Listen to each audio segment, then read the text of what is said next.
Most of this story takes place before the game starts, and is revealed in audio logs scattered throughout the game. Rewind about 250 years to around 2010, people on Earth were dying to a new disease called Dust Devil. An organisation called Mandate helped fight the disease by developing antibiotics and managed to contain it for a while, but it seems Mandate secretly knew Earth was screwed, and started looking into plans to leave Earth. They discovered a planet that with a bit of terraforming could be habitable, and devised the Far Eden project, which would involve sending over a team to build and maintain machinery which would terraform the planet over the course of 200 years. Jewel Adams, the character you play as, is one of the members of that team. She probably had a bit of a leg up getting on the team because of her dad, Thomas Adams, who was a Mandate scientist and creator of Core AI. The Far Eden project leader, Julius Roldan, was also a Mandate scientist who was the creator of robot frames. Thomas Adams and Julius Roldan combined their inventions to create Corebots. They also became friends. When Jules' mum died to Dust Devil, her dad gave her Mac, the cheerful dog-like Corebot, to stay with her in case something ever happened to her dad as well. So cores and Corebots became an integral part of the Far Eden project. They do the work while the human crews would take shifts out of cryosleep to oversee construction. In 2029, the ship launched for the Far Eden project.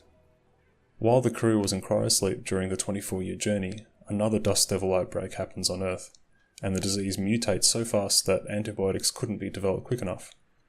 Mandate also quietly continued building Ark evacuation ships, not alerting public to prevent panic. At some point, the evacuation ships do leave, filled primarily with Mandate employees who hadn't yet become sick, leaving most of the Earth's population behind, including Jules' dad, who got kicked out of his lab for calling Mandate cowards. He did, however, manage to sneak his greatest breakthrough onto the ships before they left. I'm not sure what this was though. Once the ship for the Far Eden project got to Far Eden in 2053, the project leader, Julius Roldan, put his Corebot buddy Victor in charge of the first stage of construction.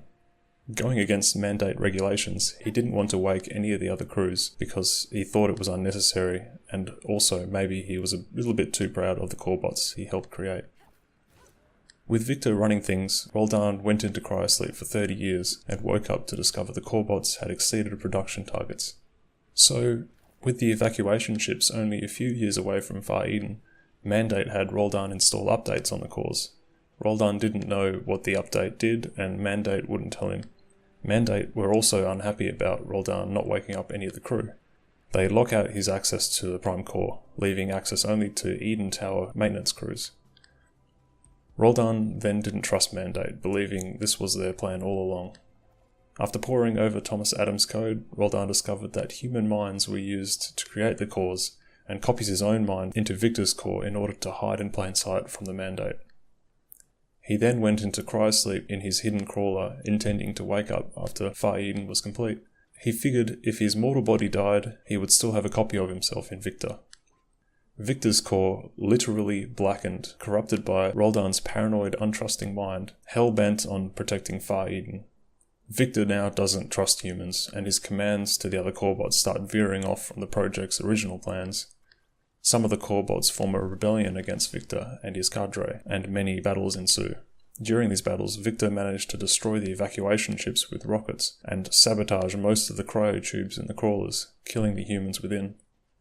Using wreckage from the ships, Victor creates the Titan, a massive robot which he used to break into Eden Tower, which contains the Prime Core.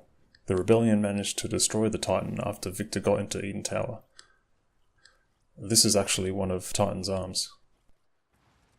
When Victor tried to access the core, it split into many smaller prismatic cores, which were ejected from the top of the tower and scattered over Far Eden. Maybe about 150 years later, Victor found Roldan, who was dying in a malfunctioning tube. But after putting him on trial, he was banished, to sleep once again, hidden in Far Eden's perpetual storms.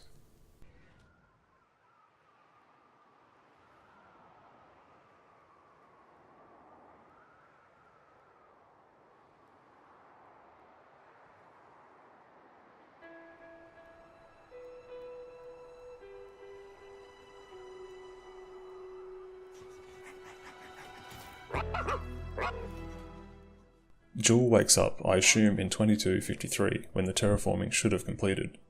This is where the game starts. Go on, on, Mac. It's over there. She's looking for a power source for a crawler.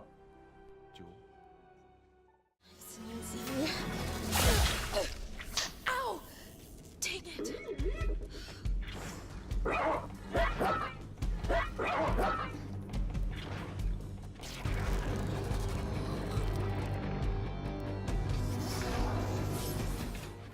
With his tracking abilities, Mac leads her to an unusual looking shiny core within a hostile Corebot.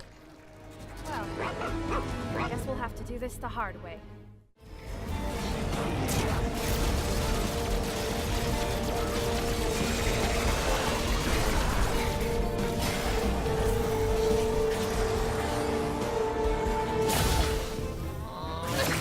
Gotcha!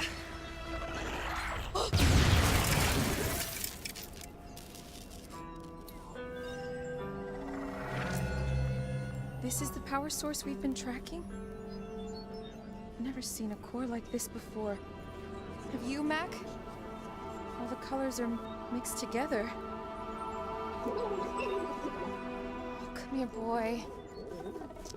I see that leg.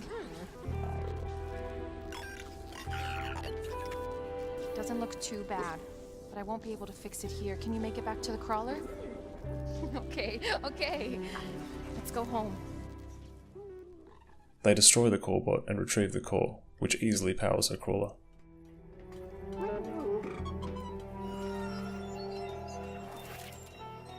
Hope this works.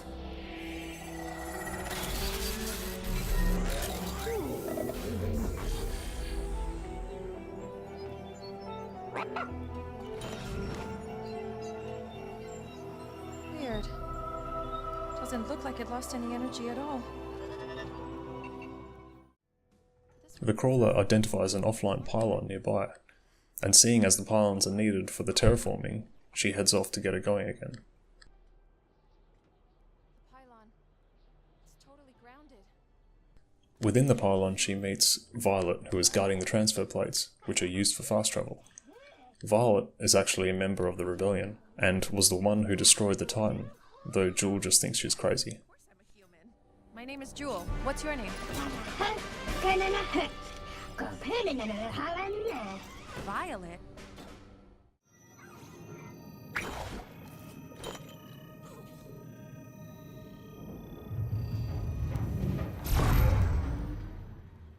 After finding a few more of these shiny cores, Jewel powers on the pylon, which clears nearby storms, which were apparently blocking the signal of an emergency beacon nearby.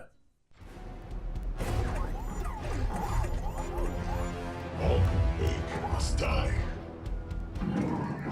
Victor, probably alerted to the pylon powering on, sends some Corebots to kill and take the shiny cores from the human. Jewel kills them. The emergency beacon leads Jewel to Kai, who needs help finding parts to fix his broken bionic legs. Jewel finds the parts for him. Mac? He's fine. He hasn't been affected by whatever's making the other bots go crazy. This whole planet's gone crazy.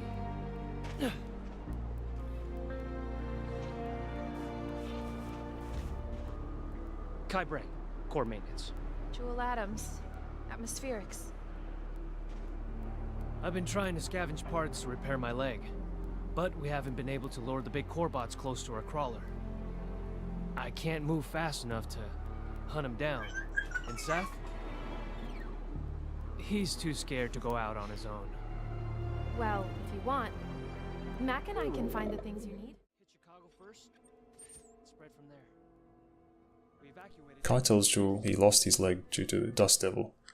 Jewel tells him it took her mum. My mom. Here. Jewel shows Kai the shiny core, thinking it might help him, and he tells her it's a prismatic core, rumoured top secret mandate tech, and suggests she take it to the core foundry to learn more about it. Kai lends her his Corebot, Seth, and she heads there while Kai repairs his legs. In the core foundry, Jewel once again finds more prismatic cores which are needed to power on the facility and its analyzer. When she puts the prismatic cores into the analyzer, she briefly hears her dad's voice, but the encrypted information coming from the core overloads the device. Kai says the Far Eden Tower might have the compute power to crack it. Kai seems to know an awful lot about this stuff. Maybe he's the spy Roldan was talking about. Jewel gets on a tram which goes from the foundry to the Eden Tower. Kai catches up to her using his super bionic legs.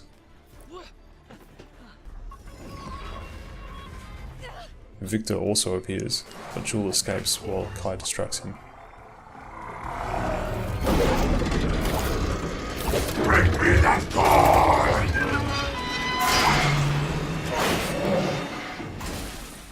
She heads for the Far Eden Tower again, now via the exclusion zone, which she gets through using Kai's security overrides.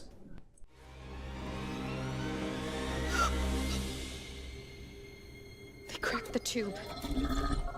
And then he never woke up.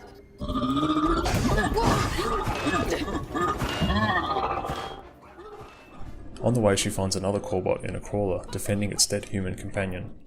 From the Corebot she learns more about Victor, and how he attacked the crawlers. She convinces it to join her in her fight against Victor. Good.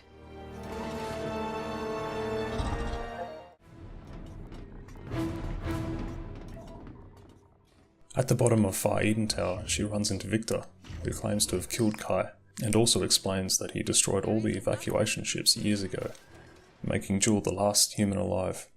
Up until that point, Jewel thought the evacuation ships were probably still okay. Kai. Your friend is dead. You are alone, and Far Eden belongs to me. Give me the prismatic cores.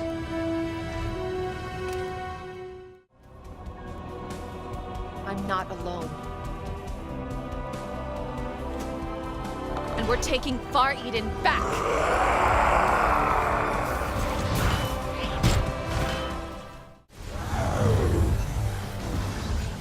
Far Eden will never belong to mankind.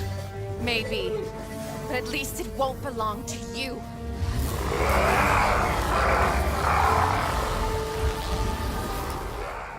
Jewel kills him and heads to the top of Far Eden Tower, but not before finding a bunch more prismatic cores to access the top. At the top she finds a bigger, badder version of Victor. Now witness the end. Let him have it, Mac. Got it!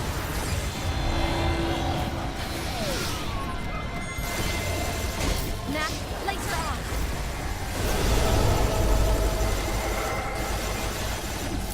Shotgun! Take him out!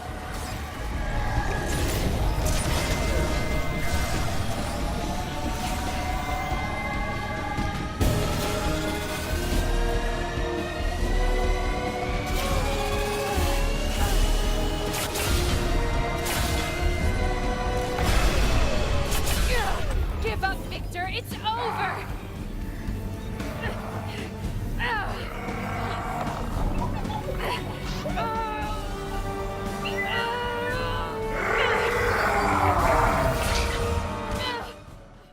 She kills him again and accesses the Prime Core. You did it, kiddo. Suddenly, Jewel's dad appears as an AI hologram. He explains he was created using memories, which were hidden in the cores Jewel collected. Jewel can also hear many other voices coming from the Prime Core. I suppose that maybe Thomas Adams' breakthrough idea was to have humans live on as AI within the core. Settle down. Especially you. He then flies off.